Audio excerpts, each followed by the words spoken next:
ایک صحابی تھے جوان 12-14 سال عمر، عشق لگا سی کھیڑا کھیڑ دی میں 12-14 سال عمر تو ہر وقت حضور کے پاس رہتے تھے۔ صحابہ کہتے ہیں ہم نے سوچا ہر وقت ہی رہتا ہے۔ ایک دن نبی پاک صلی اللہ علیہ وسلم نے کہا ان کو ذرا بتاؤں تو صحیح ہے مجھ سے پیار کتنا کرتا ہے۔ صحابہ کو تجربہ کرانے کے لیے حضور نے اس سے کہا مجھ سے پیار کرتے ہو؟ اس نے کہا بیبا آپ کو پتہ ہی ہے سارا۔ تو حضور نے فرمایا جاؤ اپنے باپ کی گردن کاٹ کے لاؤ۔ کس کی؟ اوکھا جے بابا کام، ہاں اپنے باپ کی گردن کاٹ کے لاؤ۔ 12-14 سال عمر، چھلانگ لگائی۔ مسجد نبوی کے دروازے پر مولا علی شیر خدا کھڑے تھے، ان کی گردن میں تیر کمان تلوار تھی، کھینچی تلوار، اور جب دوڑے نا جذبات میں تو حضور نے فرمایا اسے پکڑ لاؤ، اس نے سچ مچ کاٹ کے لے آنی ہے، لے آؤ پکڑ کے۔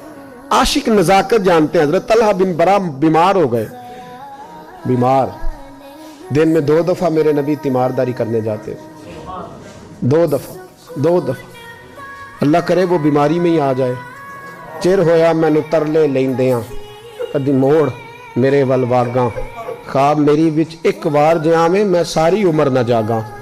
نبی پاک صلی اللہ علیہ وسلم 2 دفعہ تیمارداری کرنے جاتے، 2 دفعہ دن، 2 دفعہ حضور پتہ لے۔ ایک دن حضور شام کو گئے، ان کا ماتھا چوما تو حضور کی آنکھوں میں آنسو آ گئے۔ پھر میرے حبیب پاک نے ان کے والد کو کونے میں بلایا، کوئی بات کہی، باپ بھی رونے لگے۔ حضور نے پھر پیار کیا، چلے گئے۔ حضرت طلحہ اپنے ابا جی سے کہنے لگے حضور کیا کہہ کے گئے؟ کہا بیٹے کچھ نہیں۔ کہا نہیں مجھے بتائیں، کچھ نہیں، رشتہ ہی بڑا نازک، نہیں بتائیں۔ تو باپ نے سر پہ ہاتھ رکھا، کہا حضور کہہ گئے ہیں تو آج شام کو فوت ہو جائے گا، اور جب حضور نے کہا جب اس کا انتقال ہو جائے تو مجھے خبر کرنا۔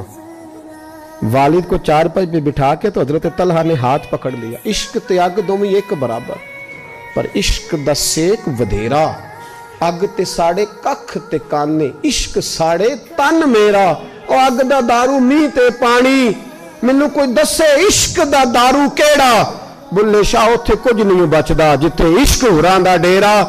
ہاتھ پکڑا باپ کا اور کہنے لگے ابا جی ایک وعدہ کرو، رات کو جب میں فوت ہو جاؤں تو نبی پاک کو اطلاع نہیں دینی، خبر۔ کہا بیٹے حضور کہہ گئے ہیں دینی ہے، تو کہتا نہیں دینی، کیوں؟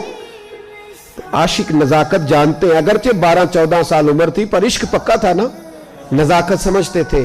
کہنے لگے ابا جی جن گلیوں سے حضور نے گزر کے آنا ہے وہ یہودیوں کی گلیاں ہیں، ایسا نہ ہو میرے جنازے کی خاطر حضور گزرے اور کوئی میرے نبی کو تکلیف دے دے، اس لیے خبر نہیں کرنی مصطفیٰ کو، آپ جنازہ پڑھ کے دفنا دینا۔ رات کو انتقال ہوا، باپ نے جنازہ پڑھا، دفن کیا، سارا کچھ جاننے والے رسول آئے۔ کہا مجھے بتایا کیوں نہیں؟ عرض کی محبوبہ، کہتا تھا حضور کو تکلیف نہیں دینی، میری ذات کی خاطر تکلیف نہ دینا، نہ کوئی یہودی تکلیف نہ پہنچا دے، گلیاں یہودیوں کی ہیں، قربان جائیں۔ ساری دنیا روضہ رسول پہ، اور میرے رسول نے فرمایا مجھے بتاؤ اس کی قبر کہاں ہے؟ ساری دنیا روضہ رسول پہ، اور نبی پاک اس غلام کی قبر پہ کھڑے آنسو بہہ رہے ہیں۔ صحابہ کہتے ہیں ہر قبر پہ دعا یہ ہوتی تھی یا اللہ قبر کشادہ کر دے، یا اللہ اس کا حساب آسان کر دے۔ یہاں دعا بھی انوکھی، اس کے لیے دعا بھی انوکھی، رشتہ ہی بڑا نازک ہے۔